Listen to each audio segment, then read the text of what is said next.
Salam jumpa saudara-saudara, teman-teman, adik-adik dimanapun saudara-saudara berada. Pada kesempatan sekarang ini saya Aris Garuda Bangsa kembali hadir ke hadapan saudara-saudara, kepada teman-teman, ke hadapan adik-adik untuk melanjutkan video yang kemarin kita bahas tentang tujuan hidup. Di antara tujuan hidup itu kan kita menemukan ada 5 tujuan nyata hidup, kemudian ada 1 tujuan kita tentang hal yang tidak nyata yang berkaitan dengan pernasiban. Nah, maka dari itu sekarang saya akan lengkapi satu bahasan dulu tentang dari 5 itu kan tadi ada kesehatan, kemudian ada bagaimana mendapatkan rasa cinta atau rasa simpati, bagaimana mendapatkan ekonomi yang bagus, bagaimana mendapatkan kehormatan, bagaimana mendapatkan kepercayaan, itu dari usaha nyata. Dan kemudian yang satunya itu adalah bagaimana memperbaiki nasib. Nah, jadi ada 6 bahasan. Nah, sekarang saya mulai dengan bahasan kesehatan dulu.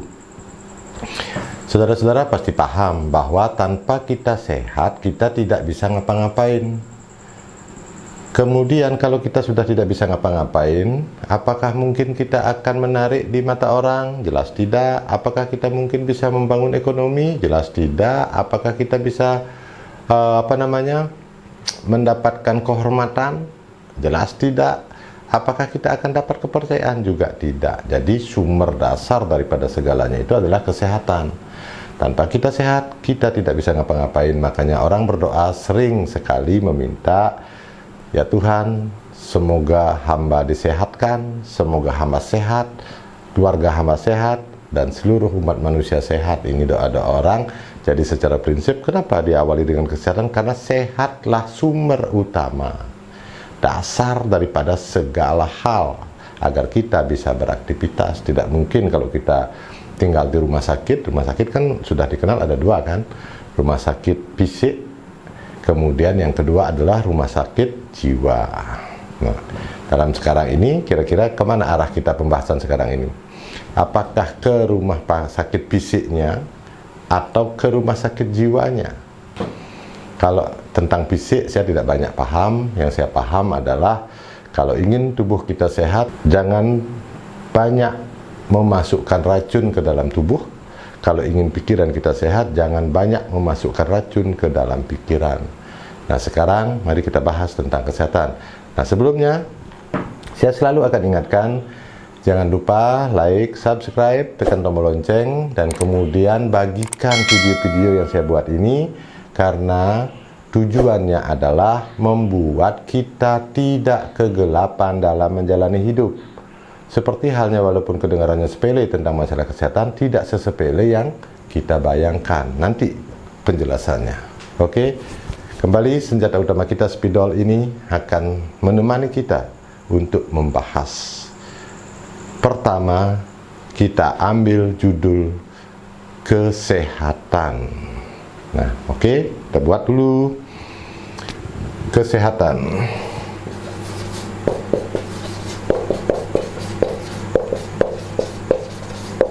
Kesehatan itu ada lahir, yang kedua ada batin. Nah, kemudian sehat lahir ini apa, kemudian sehat batin ini apa. Ini sudah jelas fisik. Kemudian yang ini adalah jiwa. Nah, udah, oke. Jadi jelas seperti itu. Yang satunya fisik, yang satunya jiwa. Untuk fisik, sekarang fisiknya, jangan banyak memasukkan racun ke dalam tubuh. Berarti ini berkaitan dengan makanan dan minuman. Nah, itu kaitannya. Jadi untuk fisik, jangan terlalu banyak memasukkan racun ke dalam tubuh, agar fisik kita selalu sehat. Karena apabila kita keracunan, fisik kita menjadi tidak sehat. Lebih jelasnya, banyak yang menjelaskan tentang kesehatan. Saya hanya menyampaikan skup umumnya saja. Tetapi saya lebih tertarik apa sekarang? Lebih tertarik membahas tentang kesehatan batin, karena kesehatan batin inilah sumber utama kita. Apakah kita akan diam? Apakah kita akan bergerak? Apakah kita akan merenungi perjalanan hidup?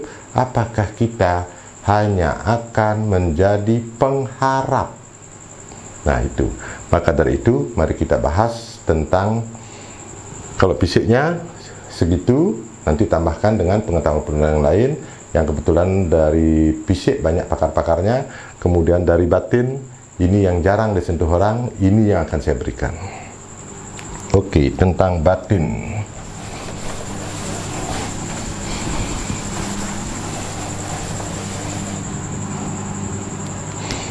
Kesehatan batin. Bagaimana caranya supaya batin kita sehat? Mari kita amati.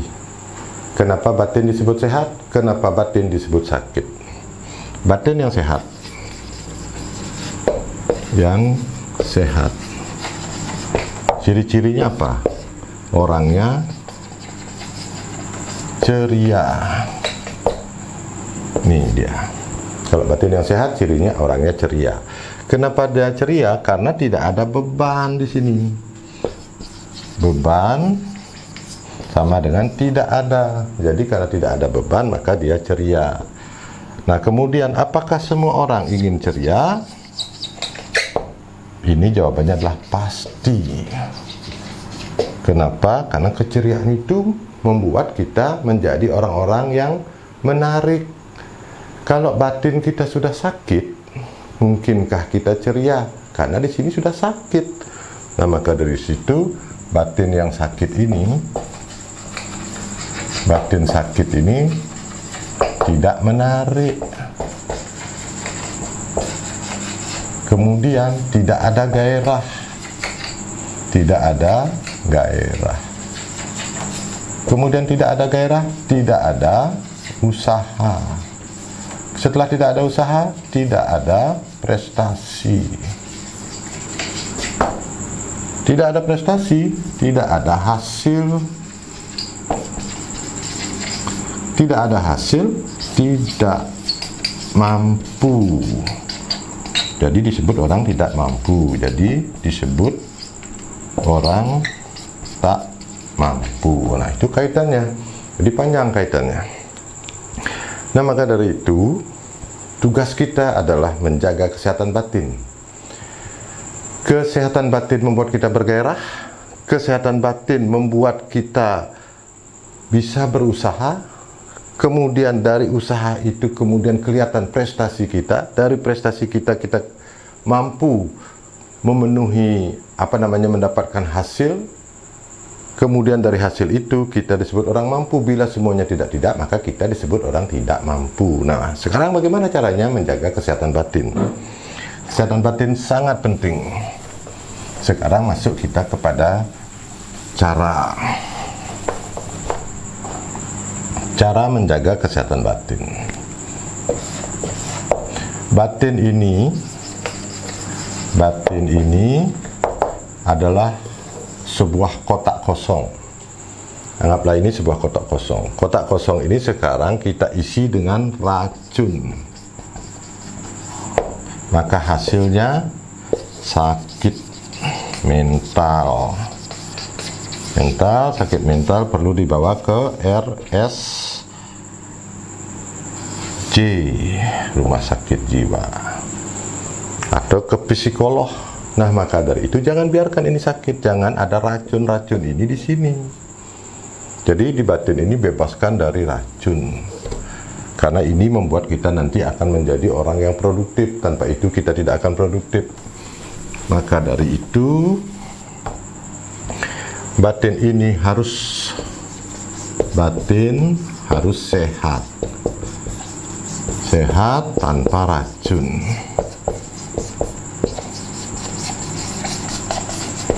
Batin ini harus sehat tanpa racun. Apa yang menjadi racun batin itu? Tanpa kita sadari, saudara-saudara, teman-teman, adik-adik semuanya, tanpa kita sadari, yang mengotori jiwa kita itu sesungguhnya adalah satu, penyesalan diri, alias keluhan. Kalau misalnya ini yang banyak di dalam batin kita, keluhan yang banyak di dalam batin kita menyebabkan kita akan selalu menggunakan waktu setiap hari itu untuk merenungi kenapa kok hidup saya semenderita ini. Kalau ini dipenuhi dengan keluhan, sering sekali keluhan ini tidak mengarah kepada solusi, menyebabkan batin kita ditemani oleh banyak sampah dari keluhan. Kemudian yang kedua, ditemani oleh sampah iriati. Ini namanya iriati. Ketika kita melihat orang lain memiliki sesuatu, maka muncul dalam jiwa kita, naluri manusia tidak ingin disaingi, muncul dalam jiwa kita adalah bagaimana menghambat hal itu.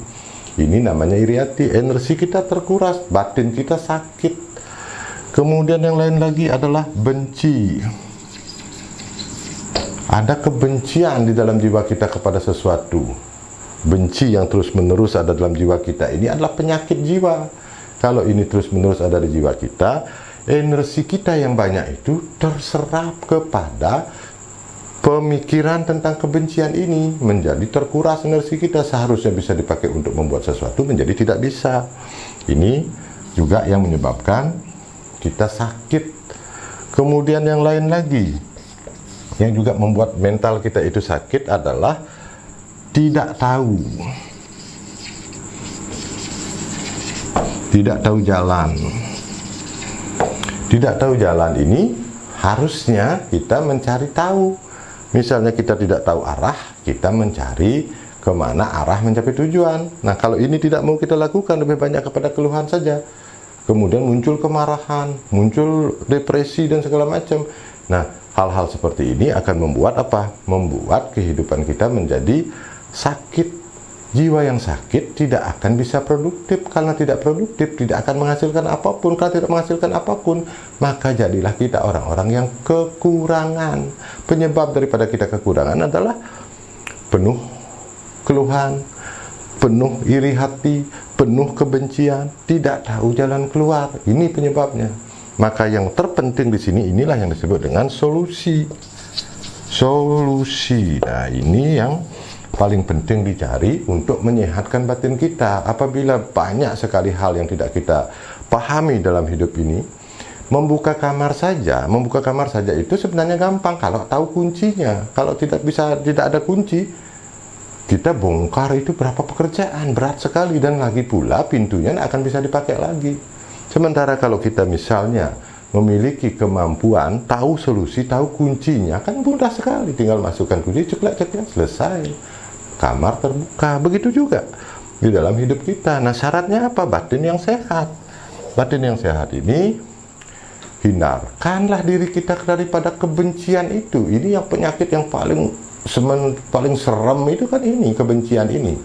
Karena sering sekali orang tidak seharusnya membenci sesuatu, kok dibenci. Ada satu filsafat, kalau ingin maju, jangan merintangi jalan-jalan untuk maju. Artinya jangan cari musuh, jangan punya musuh satu pun. Apabila kita punya musuh, awal musuh itu kan dari kekecewaan menimbulkan kebencian. Dari kebencian ini tidak kita maafkan, menyebabkan kita menjadi orang yang selalu alergi. Apabila kemudian jalan itu ada di tempat itu, kita tidak akan bisa berjalan ke sana. Nah, untuk menyehatkan batin itu, kita perlu menghilangkan rasa benci itu, menghilangkan rasa dendam itu. Ini dendam ini juga merupakan sebuah penyakit yang luar biasa. Makanya sering dalam status FB saya buat apa? Kebetulan sekali saya termasuk orang yang tidak memiliki dendam.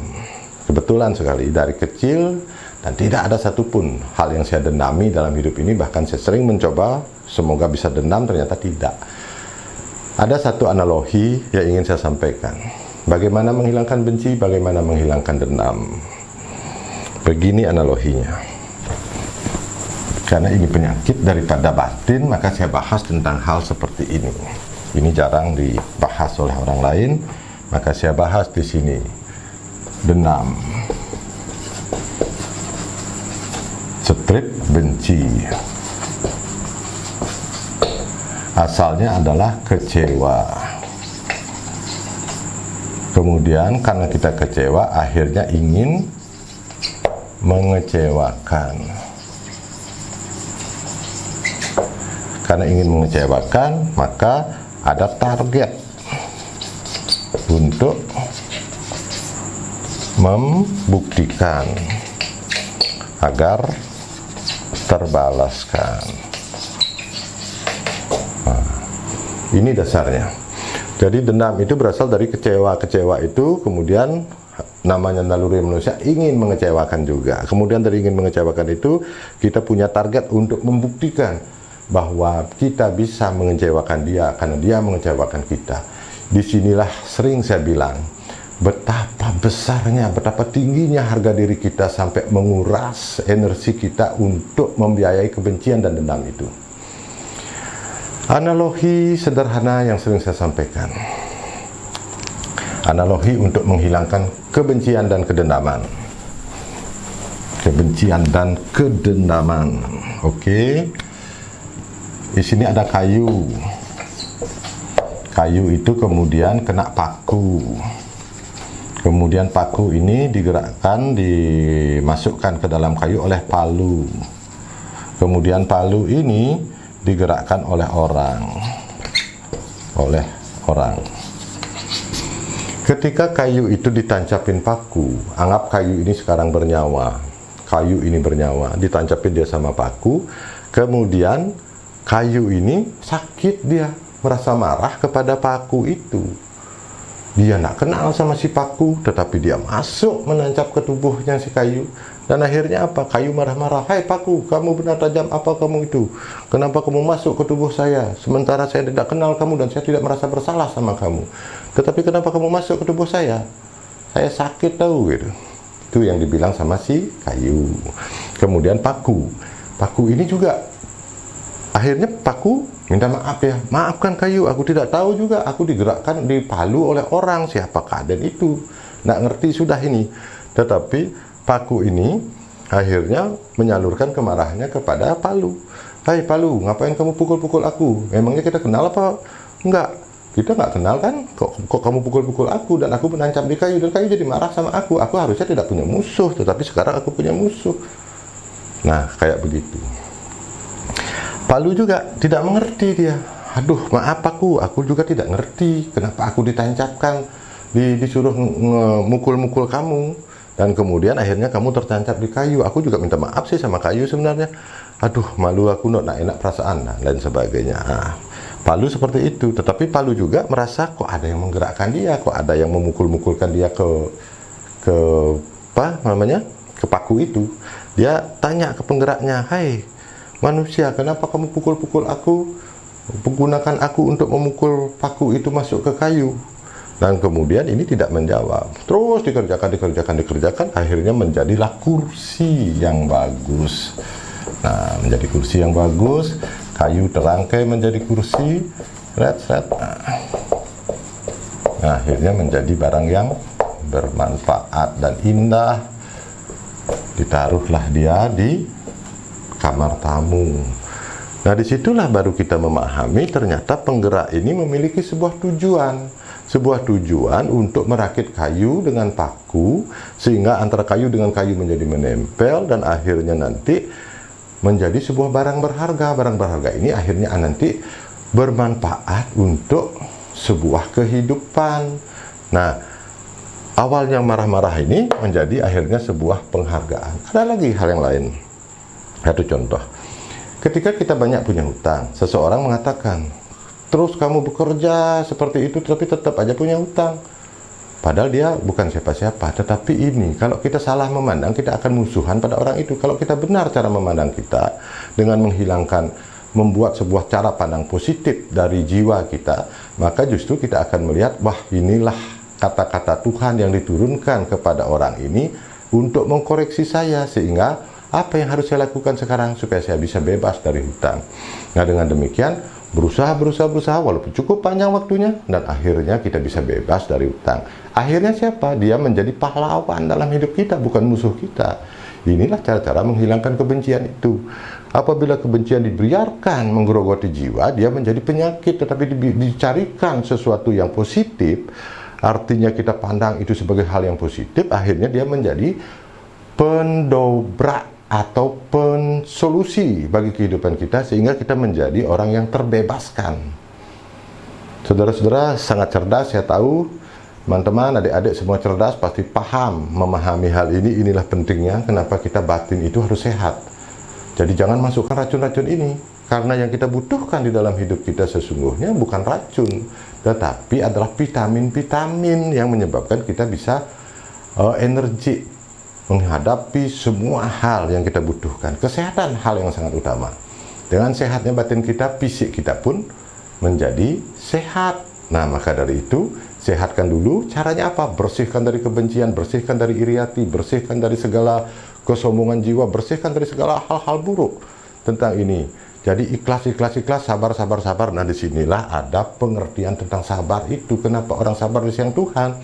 Artinya bahwa orang sabar ini sedikit sekali dia benturan kepada orang lain. Maka dari itu, karena dia sedikit benturan sama orang lain, jalannya dipermudah. Kenapa? Karena dia tidak dibenci. Kalau orang yang kita benci, kita akan hambat. Orang yang tidak kita benci kan tidak kita hambat. Maka dari itu penting sekali kita membuka jalan. Dengan cara apa? Dengan cara ikhlas dan sabar. Nah, jadi untuk bisa kita membebaskan diri kita dari kebencian, dasarnya kita harus ikhlas dan sabar. Kalau kita ikhlas dan sabar, analogi yang paling bagus adalah jadikan jiwa seluas samudera. Kenapa air samudera itu tidak mudah kotor? Tidak mudah kotor walaupun banyak sekali sungai-sungai yang mengalirkan air ke sana, dan aliran air sungai rata-rata kotor, apalagi di musim hujan. Kotor mengalir dari sungai A, kotor mengalir dari sungai B, kotor mengalir dari sungai C, dan seterusnya. Harusnya laut itu kotor. Tetapi kenapa tidak kotor? Karena dia begitu luasnya, datang kotoran sedikit dinetralkan dan segala macam, dia tidak tercemar. Saking luasnya cara pandang kita menyebabkan kotoran itu tidak akan membebani jiwa kita. Seperti halnya laut itu. Jadi inilah analogi-analogi yang penting kita pahami agar batin kita sehat. Kalau batin kita sehat, tubuh kita pun sehat. Tetapi tetap kedua-duanya harus dipelihara. Batin dipelihara dengan membersihkan racun dari dalam batin. Ingatlah samudera, luaskan jiwa, jadilah pemaaf, jadilah orang yang sabar, jadilah orang yang ikhlas, karena ini pembuka pintu rezeki bagi kita semua. Inilah pembuka pintu agar kita bisa beraktivitas. Dan kemudian yang lainnya lagi, tentang fisik kita, jangan banyak diberikan racun. Oke, saudara-saudara, kira-kira segitu dulu pemaparan saya. Jadi semoga dicermati, semoga dipahami. Untuk kesehatan batin, bebaskan dari segala kotoran batin. Keluhan hilangkan, kemudian kebencian hilangkan, iri hati hilangkan, kesombongan hilangkan, merasa menang sendiri hilangkan, merasa diri sebagai orang tinggi hilangkan. Karena sesungguhnya keharmonisan dalam pembauran itu yang hebat. Oke, cukup sampai di sini dulu. Kita akan lanjutkan pada pembahasan berikutnya tentang apa? Bagaimana mendapatkan rasa cinta dari segalanya. Itu pembahasan yang berikutnya. Oke. Dan lanjut sampai habis materi ke-6 materi itu. Oke, nanti ingat bagikan video ini kepada teman-teman. Ingat like, subscribe, tekan tombol lonceng, bagikan. Karena kita semua ingin setiap orang hidup rukun, damai, mudah dalam kehidupannya. Dasarnya adalah pengetahuan. Tanpa pengetahuan kita tidak akan bisa mendapatkan apa yang menjadi tujuan kita. Terima kasih atas perhatian-perhatian. Sukses selalu untuk kita semua.